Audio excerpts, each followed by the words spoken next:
नमस्कार दोस्तों, कैसे हैं आप लोग। अभी सेहत ठीक है, थोड़ी बेहतर है। थोड़ी सी खांसी है जिसकी मेडिसिन ले रहा हूँ तो जल्दी ठीक हो जाऊँगा। मैं सत्यम, आपका दोस्त, या जो भी आप लोग मुझे मानते हैं। आज के वीडियो में आप लोगों को पीछे एक पेंटिंग दिख रही होगी। मतलब वो हमेशा से वहीं पर है।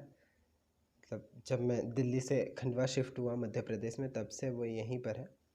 कॉलेज, उसके बारे में बताता हूँ मैं, उस पेंटिंग के बारे में। याद लीजिए, यहाँ पर, यहाँ कॉलेज के दिनों में मेरा एक दोस्त था, मेरा जूनियर था। मैं फाइनल ईयर में था और वो सेकेंड ईयर में। तो तब हमारी अच्छी घनिष्ठता हुई थी। उसका नाम है राजेश राय। आप लोग चाहें तो कभी फेसबुक पर, इंस्टाग्राम पर उसको सर्च करिएगा। वो बहुत अच्छी चित्रकारी करता है। कॉलेज के, यूनिवर्सिटी के कई सारे प्रोग्राम में, कई अलग अलग जगहों पर जाकर उसने हमारे कॉलेज का नाम रोशन किया है। और बहुत गजब की पेंटिंग करता है और अभी भी लगातार सीख रहा है। तो मुझे उसकी ये पेंटिंग बहुत पसंद आई थी। तो उसने कॉलेज के अलग अलग नोटिस बोर्ड पर, उसकी आदत थी कि वो कुछ भी अच्छी पेंटिंग बनाता था तो वो नोटिस बोर्ड पर लगाता था, ताकि सारे लोग देख सके कि कितनी अच्छी पेंटिंग उसने बनाई है। तो मैं जब फाइनल ईयर में था तो 6th सेमेस्टर में मैंने ये पेंटिंग उसकी देखी। ये पेंटिंग मुझे बहुत पसंद आई, तो मैंने उसे कहा कि ये पेंटिंग मुझे बहुत पसंद है और ये मैं ले जा रहा हूँ। मैंने नोटिस बोर्ड से निकाली ये वाली पेंटिंग और ये मैं अपने साथ लेकर आ गया। और मुझे ये इतनी पसंद आई। इस पेंटिंग में एक लड़की है जो बहुत खुश है और अपनी चुंदरी को ऐसे हवा में लहरा रही है। चारों तरफ पानी है, पानी के बीच में एक पुलिया जैसा है, वहाँ पर ये खड़े होकर चुंदरी ऐसी लहरा रही है। बहुत अच्छी पेंटिंग है। और राजेश राय बहुत अच्छी पेंटिंग करता है। आप लोग जाकर देखिएगा, उससे बात करिएगा, अच्छा लड़का है। तो यह है इस पेंटिंग की कहानी। अब आते हैं आज की बात पर। तो आज क्या हुआ, आज मेरा एक पुराना दोस्त है, उससे किसी बात पर एक जैसे बहस जैसी हो गई। हालांकि बहस नहीं कहेंगे, क्योंकि मुझे किसी से भी बहस करना पसंद नहीं है, खासकर दोस्तों से। मुद्दा बताता हूँ क्या था। एक्चुअली हुआ यूँ कि हम लोग अप्रिशिएट कर रहे थे इंडिया में जो लोग मेडल लेकर आ रहे हैं उन सभी को। बहुत अच्छी बात है और बहुत अच्छा है, प्राउड होता है कि जब कोई पदक जीतता है ना। जैसे गोल्ड मेडल जीता हमारे देश के एक खिलाड़ी ने, एथलीट ने, तो बहुत खुशी हुई। पर इसी के साथ मेरे मन में एक आवाज़ आई कि एक पदक, जो स्वर्ण पदक है, एक गोल्ड मेडल काफ़ी नहीं है, और होने चाहिए। क्योंकि पहले उसका पॉइंट ऑफ व्यू बता दो। तो उसने कहा कि ये क्या नेगेटिव नेगेटिव बात करते हो, कोई भी कुछ कर रहा है तो तुम्हें अप्रिसिएट करना चाहिए, ये कैसी नेगेटिव बातें कर रहे हो। तो मैंने कहा, भैया हम नेगेटिव बात नहीं कर रहे हैं। मैं चाहता हूँ कि इंडिया जो है वो सबसे युवा देश है दुनिया में, है ना। बहुत ज़्यादा युवा की तादाद है भारत में। तो और ज़्यादा मेडल होने चाहिए हमारे पास बजाय दूसरे देशों के, क्योंकि हमारे यहाँ ज़्यादा युवा है, ज़्यादा एनर्जेटिक लोग हैं। तो हमारा परफॉर्मेंस ज़्यादा बेहतर होना चाहिए। जो रेशियो है उसके अकॉर्डिंग हमें ज़्यादा बेहतर परफॉर्मेंस करनी चाहिए, हमारे ज़्यादा पदक होने चाहिए। तो फिर वो गुस्सा हो गए किसी बात पर और कहने लगे कि तुम ही कर लो। तो हमने कहा कि भैया आपका कहना बिल्कुल सही है, ये मेरी गलती है कि मैं बेहतर परफॉर्मेंस नहीं कर पाया अपनी लाइफ में और ओलंपिक में गोल्ड नहीं ला पाया भारत के लिए। एंड आई एक्सेप्ट इट, मैं स्वीकार करता हूँ अपनी गलती को। लेकिन अभी नहीं कर पाया, पर अब जिम्मेदारी का एहसास हो रहा है। तो अब मैं ये कर सकता हूँ कि अब देश में जो खिलाड़ी है, जो नए युवा है, उनको प्रेरणा देना, और सबसे पहले उनकी जो ज़रूरत है। क्योंकि कई लोग ऐसे हैं हमारे देश में जो कुछ बेहतर इसीलिए नहीं कर पा रहे हैं क्योंकि रोटी कपड़े मकान की जो झंझट है, यही उनकी पूरी नहीं हो पा रही है, ज़रूरत है। तो आगे क्या करेंगे। तो मैं उसी के लिए काम कर रहा हूँ इन दिनों कि रोटी कपड़ा मकान की जो ज़रूरत है वो उनकी पूर्ति कर सके आसानी से, ताकि फिर इस झमेले से निकल कर कम से कम वो देश के बारे में सोचे और आगे हमें स्वर्ण पदक मिला। व्यवस्था को संभालना हम युवाओं की जिम्मेदारी है।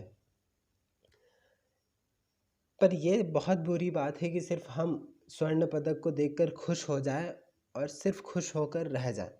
नहीं, इतने से काम नहीं चलेगा भैया। मोबाइल के व्हाट्सएप पर स्टेटस डाल देना कि proud to be Indian, Neeraj Chopra ने जो हमारे खिलाड़ी है उसने स्वर्ण पदक जीता, ये बहुत अच्छी बात है, करना चाहिए। लेकिन इसके साथ हमें यह भी एहसास होना चाहिए कि दुनिया के कई देश जो हमसे गरीब और बुरी स्थिति में हैं, वो हमसे ज़्यादा स्वर्ण पदक ला रहे हैं। शर्म की बात हो जाती है। तो हमें कितने ज़्यादा स्वर्ण पदक की तैयारी के लिए काम करना चाहिए। तो सिर्फ एप्रिशिएट नहीं करना है, हमें अपनी जिम्मेदारी को, क्योंकि हम तारीफ करके अपनी जिम्मेदारी से बच नहीं सकते भैया। हमको काम भी करना है, हमको व्हाट्सएप पर स्टेटस तो डालना ही है, लेकिन उसके साथ में ये समझ लेना है कि भैया ये शर्म की बात है देश के लिए, क्योंकि जो हमसे ज़्यादा बुरी स्थिति में है देश, वो हमसे ज़्यादा बेहतर परफॉर्मेंस कर रहे हैं। तो हमें तो और ज़्यादा बेहतर तरीके से काम करना चाहिए और ज़्यादा मेहनत की ज़रूरत है। तो तारीफ़ करिए और उसके बाद स्टेटस अपलोड करने के बाद जम कर लग जाइए वॉर स्किल पर काम करना। आपके पास कुछ आइडिया हो तो मुझे साझा करिए, मैं बैठा हूँ काम करने के लिए। आप जहाँ बोलेंगे वहाँ मैं आपके साथ चल दूँगा, कुछ सीखने, कुछ काम करने क्योंकि तैयार हैं, मैं, मेरे साथी, हम सब तैयार हैं और कुछ न कुछ कर रहे हैं अपने क्षेत्र में और बेहतर करने की तैयारी में रहते हैं। तो यही है। तो इस बात पर हल्का फुल्का वो आर्ग्यूमेंट कर रहे थे हमसे, फिर हमने छोड़ दिया कि ठीक है भैया, दोस्ती ख़राब नहीं करना है। मतभेद चलेगा लेकिन मन का भेद नहीं होना चाहिए।